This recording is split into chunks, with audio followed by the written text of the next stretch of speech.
시청자분 중에서 일주가 좀 늦게 배정이 되니까 빨리 좀 했으면 좋겠다, 이런 일주분들이 있어요. 시청자분 중에 신사, 신미, 그 다음에 개사, 그 다음에 갑오일주가 또 있구나. 요 분들을 먼저 해보겠습니다.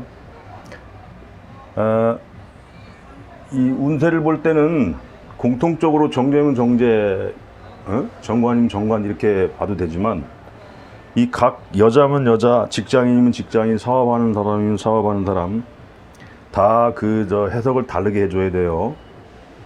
이걸 같이 해석했다가는 너무 두리뭉실해져 가지고 디테일한 해석이 나가기가 쉽지가 않습니다. 그래서 사업인, 주로 이제 장사, 자영업하는 사람, 올해 같은 경우 매우 힘들죠. 사업하는 분들이 많이 있고, 그 다음에 직장인들, 승진이 되겠는가 안 되겠는가 이런 분들, 그 다음에 남자 여자의 연애사가 중요한 또 이벤트가 된단 말이에요. 그 다음에 학생들이 대학 입시를 보는데 어떻게 되겠는가 이런 것도 상당히 많죠. 이제 부모님들이 관심이 많고, 그 다음에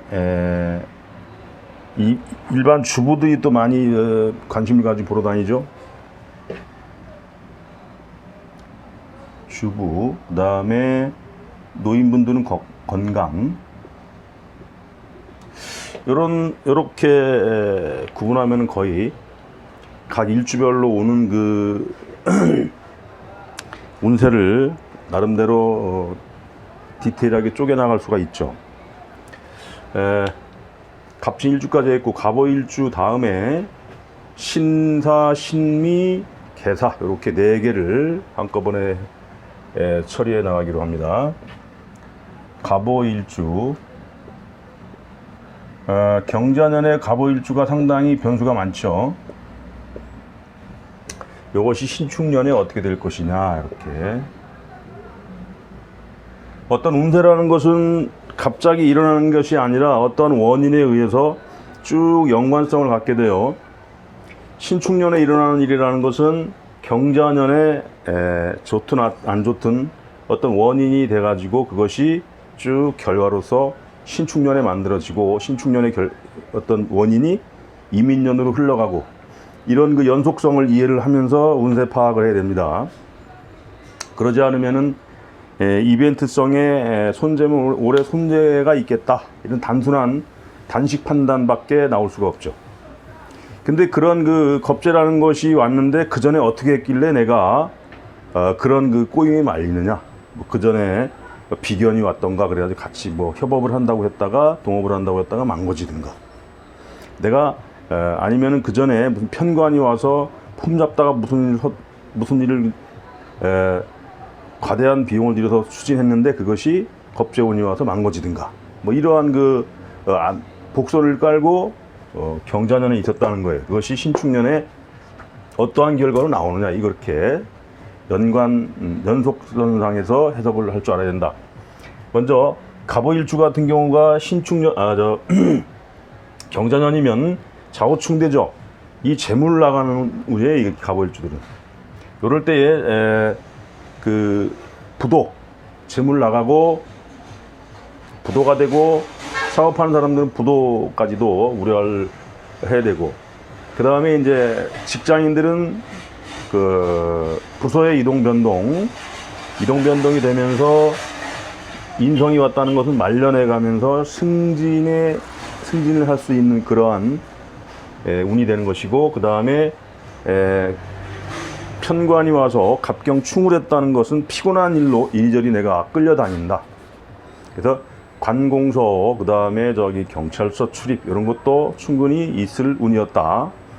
그러한 일로 시달리면서 경자년의 마지막 하반기 가면서 안정이 됐다가 신축년에 가면서 보상을 받는 것이 정관이면서 귀인이 오면서 뭔가 좋은 쪽으로, 재물적으로, 아니면은 어떤 인간 관계에서 좋은 쪽으로 보상을 받는, 직장인이면은 직위, 승진이 되던가 월급이 올라가든가 이런 식으로 보상을 받는 운이 된다. 그래서 경자년은 힘들었으나 신축년 가면서 보상을 받는다. 이렇게 정리하면은 이 부류에 해당하는 모든 분들의 공통점이 될 수가 있다. 이 중에서 사업하는 사람들의 운세를 보겠습니다. 사업하는 사람들은 여러 가지 일로 이리저리 시달리면서 부도에까지 몰릴 수 있는 운이었다. 사업장에 어떤 수화들이 속색이고 사업장의 기계가 잘 작동이 안 되든가, 그래서 설비를 새로 갖추어야 되는 상황. 제조업이면 수화만 쓰는 사람이면 수화를 자꾸 갈아치우고 뭔가 타이트한 관리를 했어야 했던 상황. 그러한 일로 많이 시달리는 운이었다. 그러면서 문서운이 왔으니 사업장을 팔고 내가 문서를 어떤 그 문서적인 면에서 내 보상을 받던가, 새로운 이권에 관련돼서 문서를 쓰던가 하는 운이었다. 그러한 것이 하반기 되면서 안정이 되고, 그 다음에 신축년이 되면서 정관이고 정제가 왔으니, 그 다음에 귀인이라는 게 왔다. 귀인이라는 게 왔으니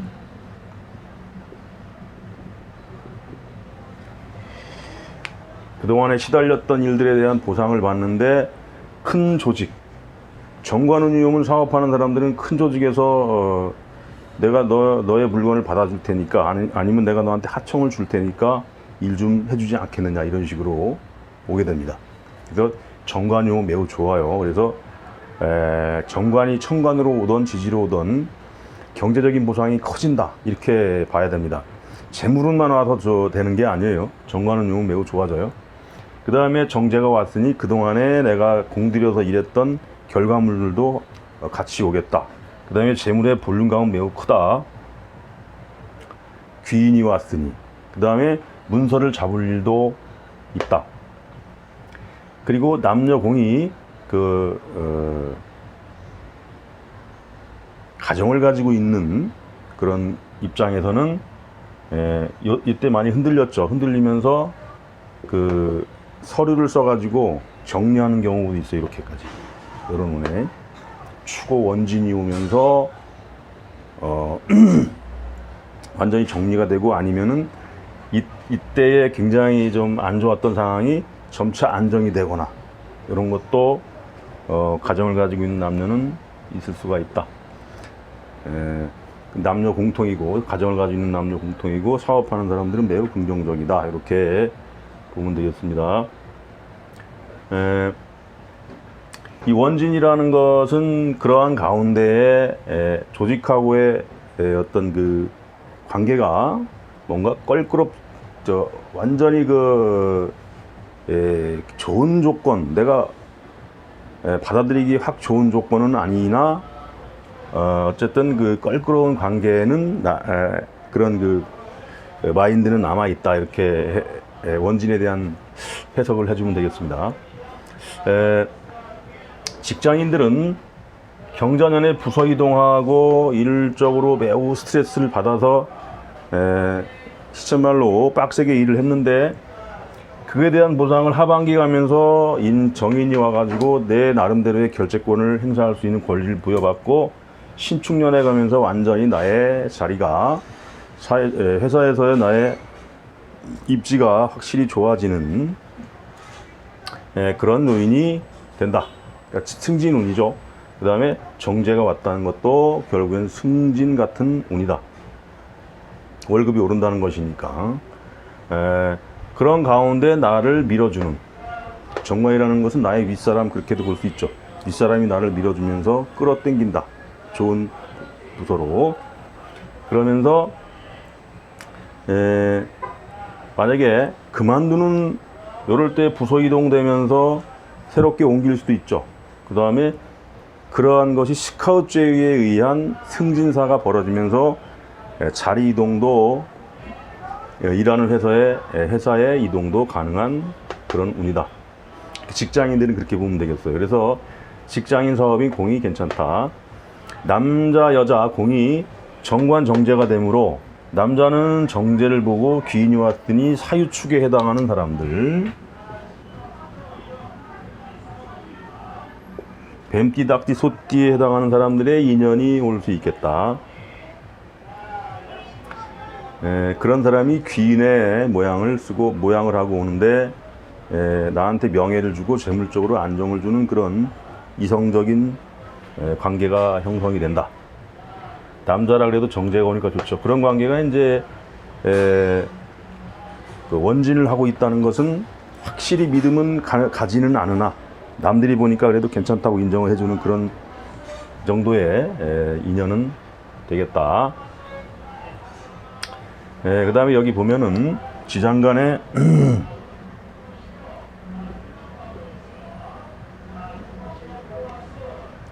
여기는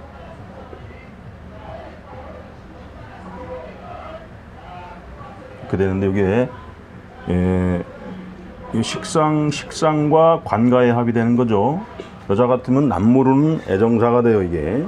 근데 여자 같으면 웬만하면 이럴 때 애정사가 벌어지면서 결혼이 거의 확실하다 이렇게 볼 수가 있고, 남자라 그래도 요것이 뭐냐면 여자의 식상이 되는 거예요. 남자라고 해도 애정사가 벌어지면서 결혼사로 발전할 수 있는 그런 요인을 남녀 공이 가지고 있다. 이런 지장간에서 암합으로 오는 것은 남들은 잘 몰라요. 모르고 둘만 알아서 비밀스럽게 진행되면서 연인으로 완전히 우리는 연인이 됐다, 뭐 이런 식으로 해서 발전할 가능성이 많은 운이 가보일주다.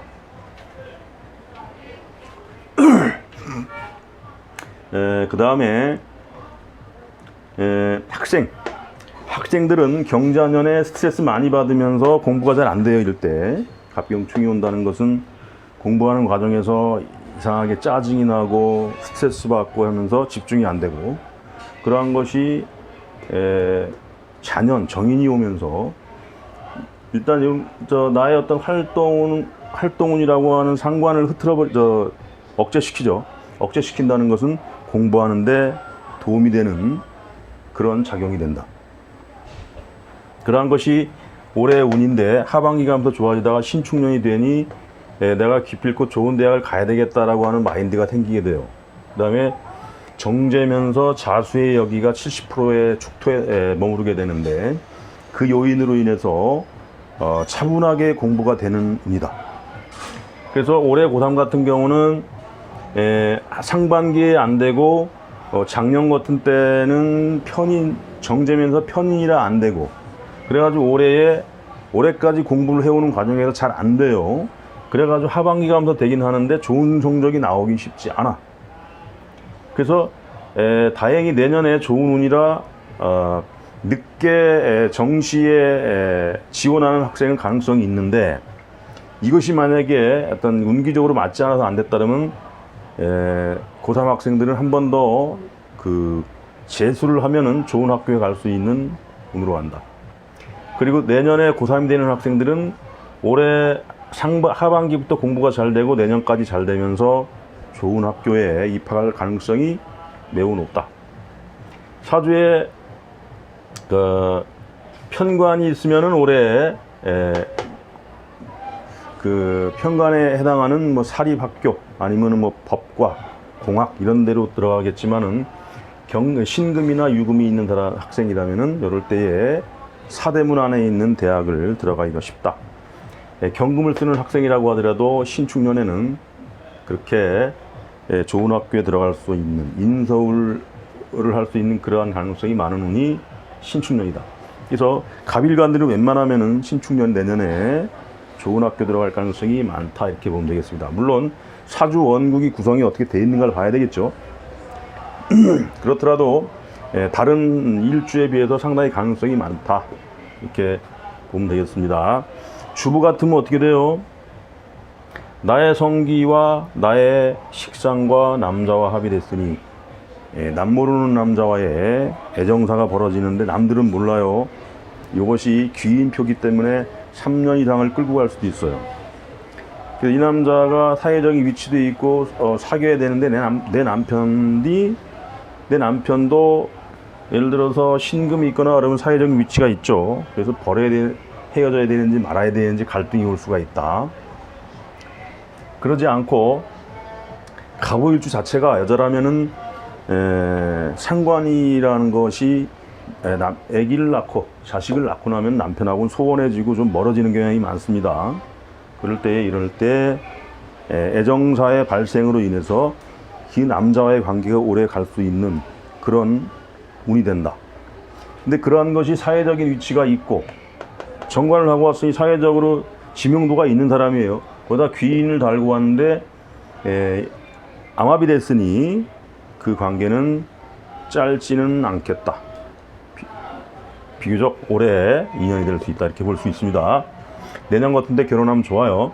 미혼 남녀들은. 근데 유부녀들은 알아서 판단하시면 되겠습니다.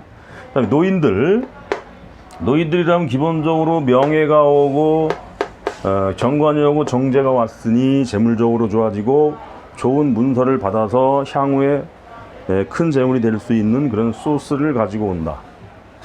그 다음에 할머니들 나이가 60 중후반 70대 된 사람들이 관이 와가지고 물론 좋은 혼자 있는 할머니라면 좋은 남자가 올 수 있지만 뭐냐면은 이것이 며느리가 됩니다. 며느리가 되고 그 지지에 있는 개수는 편인이 돼서 정인이 돼서 이것은 또 사위로도 봅니다. 사위. 그래서 새로운 식구가 올 수 있는 가능성도 있다. 할머니들은, 노인분들은 그런 그 이벤트가 있고, 그 다음에 사회적인 명예, 예를 들어서 나이 많은 사람들끼리 모임이 있는데 거기서 내가 감투를 쓴다거나, 그리고 이제 회사를 은퇴해 가지고 아직은 활동을 하는 사람이라면 국가에서 부름을 받을 수도 있어요.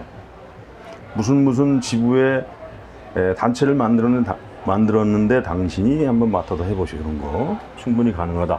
그런 것이 귀인표를 달고 왔더니 향후에 3, 4년 이상 할 수 있는 운이다. 이렇게 노인분들의 운기는 정리하면 되겠고, 재물적으로도 좋아지는 운이죠. 그 다음에 건강적으로는 해자축 넘어오면서 음의 기운이 강해지고, 특히나 올해 같은 경우 코로나로 인해서 나이 든 분들은 건강 조심해야 되겠죠. 그것이 수의 기운이 강화되면서 올 수 있는 뭐 안면 마비라던가 뭐 실핏줄 터져가지고 겨울에 안 좋을 수 있는 요인들, 그런 거는 조심할 필요가 있다. 이렇게 해서 노인분들까지 정리가 되겠습니다.